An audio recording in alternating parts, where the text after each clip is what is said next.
అందరికి వినిపిస్తుందా?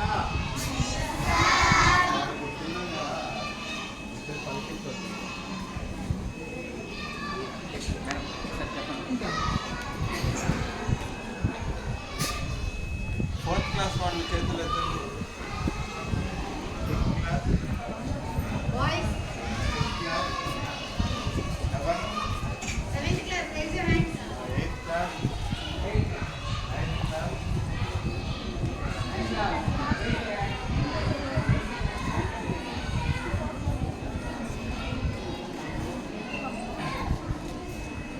మీకందరికీ శుభాశీస్సులు, ఆశీస్సులు తెలియజేస్తున్నాను. మొత్తం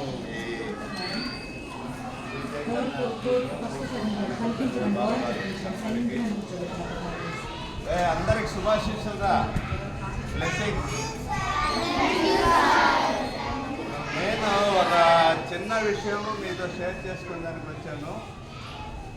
నేను ఈ మండలానికి విద్యాశాఖాధికారిని, మన సిటీకి. నాకు ఒక బాధ్యత అప్పగించారు. మీ చేత కనీసం ఒక్కొక్క విద్యార్థి చేత 3 మొక్కలను పెంచే బాధ్యత అప్పగించారు నాకు. మీకు గ్రీన్ పాస్పోర్ట్స్ అని 4వ తరగతి నుంచి 10వ తరగతి వాళ్ళకి ఒక పాస్పోర్ట్స్ ఇచ్చున్నాం మీ ప్రిన్సిపాల్ చేతికి. అది ప్రతి ఒక్కరూ ఫిలప్ చేయాలి. అంటే అది ఫిలప్ చేయాలంటే ప్రతి ఒక్కరు 3 మొక్కలను పెంచాలి. మీకు నచ్చిన మొక్కలు, మీకు అందుబాటులో ఉండే మొక్కలు కనీసం 3 years పెంచాలి.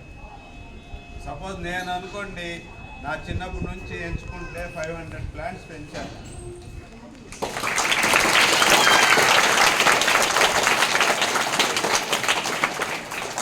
ఆ పని పాటలు లేకుండా పెంచానా? దాని అవసరం నాకు తెలుసు. మొన్న పేపర్లో చూశాను, ఆన్లైన్లో చూశాను, యూట్యూబ్లో చూశాను, అన్ని చోట్ల చూశాను. ఇప్పుడు మొక్కలు తగ్గిపోయినాయి. మొక్కల కోసము శాస్త్రవేత్తలు కృత్రిమంగా ఈ మొక్క అయితే ఏదైతే పనిచేస్తుందో చెడు గాలిని, మనం వదిలేసేటువంటి చెడు గాలిని తీసేసుకుని శుభ్రమైన ఆక్సిజన్ ఇస్తుంది ఈ మొక్క. అటువంటి మొక్కని కృత్రిమంగా శాస్త్రవేత్తలు తయారు చేసేదానికి 45 lakhs ఖర్చు అయింది. ఎంత అయింది? ఆ సైజులో ఉండే ఏదైనా మొక్కను మీరు 3 ఏళ్లలో బతికిచ్చి పెంచారనుకో, సొసైటీకి ఇచ్చారనుకో, ఒక 45 lakhs ప్రాపర్టీ అందరి కోసం మీ తరఫున ఈ సమాజానికి ఇచ్చిన వాళ్ళు అవుతారు. అర్థమవుతుందా? కనీసం ఒక 10 అడుగులు పెంచినా ఒక 20 లక్షల విలువైనటువంటి ఆక్సిజన్ ఇచ్చేటువంటి ఒక మొక్కను పెంచిన వాళ్ళు అవుతాం. అంటే కనీసం 3 మొక్కలు 10 అడుగులు పెంచామనుకో 60 lakhs. అదే 20 అడుగులు పెంచామనుకో 1 crore, అంటే 1 కోటి విలువైనటువంటి, 1,20,00,000 విలువైనటువంటి ఒక సంపదను సొసైటీకి మనం ఇచ్చిన వాళ్ళం అవుతాం. మనం చనిపోయినా మన తర్వాత కూడా మన పిల్లలకు కూడా ఆ మొక్కలు ఉపయోగపడతాయి. ఉపయోగపడతా లేదా? మొక్కలు వందల సంవత్సరాల నుంచి ఉన్నాయి కదా, ఉన్నాయా లేదా? నా చిన్నప్పుడు ఉండే మొక్క ఇప్పుడు అలాగే ఉంది. మర్రి చెట్టు ఉంది మా ఊర్లో, ఈ రోజుకి అలాగే ఉంది. అర్థమైందా?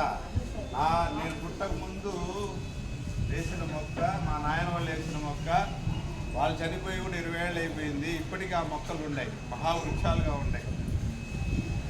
అంటే సపోజ్ మన ఈ సిటీలో, అర్బన్ కాన్స్టిట్యూషన్లో, ఈ నియోజకవర్గంలో, సిటీ నియోజకవర్గం, మన నారాయణ సార్ ఉన్నారు కదా, పొంగూరు నారాయణ మంత్రివర్యులు, ఈ మంత్రివర్యులు ఉండేటువంటి ఈ నియోజకవర్గంలో 4 నుంచి 10 దాకా 25,000 మంది పిల్లకాయలు ఉన్నారు. ఎంతమంది ఉన్నారు? ఇంతకుముందు నేను 10,000 మొక్కలు ఇచ్చాను. ఇప్పుడు తల్లికి వందన టైంలో. మిగతా మొక్కలు కూడా ఇప్పుడు వర్షాలు పడుతున్నాయి కాబట్టి 10 రకాల మొక్కల్ని, పూల మొక్కల్ని, పళ్ళ మొక్కల్ని త్వరలో మీకు ఏర్పాటు చేస్తాను. మేము ఇస్తే 1 మొక్క ఇస్తాం. మిగతా 2 మొక్కలు కూడా మీరు నచ్చిన మొక్కలు కొనుక్కొనైనా, ఏదైనా దొరికినా, బతుకున్న మొక్కలు తీసుకొచ్చైనా మీరు పెంచండి. ఏదో మేము ఇచ్చి 1 మొక్కలు ఇస్తే ఒకటే అని కాదు. నేను ఇప్పుడు 500 మొక్కలు పెంచాను. కనీసం 3 మొక్కలు పెంచండి మీరు. సపోజ్ ఒకసారి ఊహించుకోండిరా, ఒక 3 ఏళ్లలో మీ వల్ల ఒక 75,000 మొక్కలు ఈ సిటీలు పెరిగాయన్నమాట. వాతావరణం మారుతుందా మారదా? కాలుష్యం తగ్గుతుందా తగ్గదా? కాబట్టి మనం మొక్కలు పెంచాల్సిన బాధ్యత ఉందా లేదా? కాబట్టి మిమ్మల్ని అందరినీ మరీ నేను కోరేది ఏంటంటే ప్రతి ఒక్కరూ మనం మొక్కలు వేసి పెంచుతాం. సో నేను బ్లడ్ ఇస్తాను రా, ఒక యూనిట్ ముగ్గురికి ఉపయోగపడుతుంది. డెంగ్యూ ఫీవర్ వచ్చింది, ప్లేట్లెట్స్ కావాలి, 3 పిల్లకాయలకు ఆ యూనిట్ని ఇచ్చేదానికి అవకాశం ఉంది. చచ్చిపోయే పిల్లకాయలు 3ని నేను ఇచ్చిన ఒక యూనిట్ కాపాడుతుంది. నేను ఇప్పటికి 51 టైమ్స్ ఇచ్చాను. ఇప్పుడు నేను నెల్లూరుకి రాకమునుపు నేను సెప్టెంబర్ 2 పవన్ కళ్యాణ్ పుట్టినరోజు నేను పుట్టింది. నేను అనంతసాగరం నుంచి మా ఊరి నుంచి వచ్చి ఇక్కడికి వచ్చి రెడ్ క్రాస్లో బ్లడ్ ఇచ్చేవాడిని. నెల్లూరుకి వచ్చిన తర్వాత సంవత్సరానికి 3 సార్లు 4 సార్లు ఇస్తున్నాను. ఇప్పుడు ఏజ్ పెరిగింది కాబట్టి సంవత్సరానికి ఒకసారి ఇస్తున్నాను. అంటే ఎందుకు? అది ఒక సామాజిక బాధ్యత. అలా ఇవ్వకపోతే యాక్సిడెంట్ అయిన వాళ్ళకి ప్రాణాలు నిలబడతాయా? చచ్చిపోతారు. ఇప్పుడు డెంగ్యూ లాంటి జ్వరాలు వచ్చిన వాళ్ళు బతుకుతారా? చచ్చిపోతారు. ఎవరికైనా సరే ఆపదలో ఉండే వాళ్ళకి బ్లడ్ అనేది అవసరం. ఏ విధంగా బ్లడ్ ఇచ్చిన వాళ్ళని గౌరవిస్తామో మిమ్మల్ని కూడా గౌరవించాలని ప్రభుత్వం కోరుకుంటుంది. ఎవరైతే తల్లి పేరుతో ఒక మొక్క, మీ నాన్నగారి పేరుతో ఒక మొక్క, మీకు బాగా నచ్చిన టీచర్ పేరుతో ఒక మొక్క, ఆ విధంగా 3 మొక్కల్ని మీరు ఇష్టంగా పెంచండి. పెంచుతారా? ప్రభుత్వం ఒక మొక్కే పెంచమనింది. ఒక్కటనేది లిమిట్ కాదు. 3 మొక్కలు పెంచేదానికి దాంట్లో 3 మొక్కలకి అవకాశం ఇచ్చున్నారు. ఆ బుక్లో చూస్తే, పాస్పోర్ట్లో చూస్తే 3 మొక్కల పేరు రాసుకోవచ్చు. దాని శాస్త్రీయ నామం కూడా రాసి రికార్డ్ చేసుకోండి. అది మీతో పాటే ఉంటుంది.